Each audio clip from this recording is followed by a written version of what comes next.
So what are we going to learn in this course?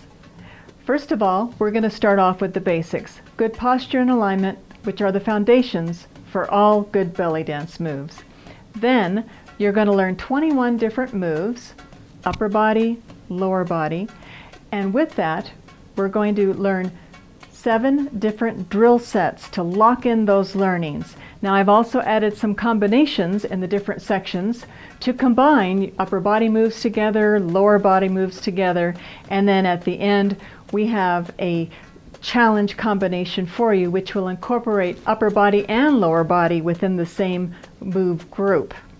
And at the end of the course, I have an original dance choreography that you can learn, and it's to a variety of drum rhythms. So I think you'll find that very good, and that will put everything together for you.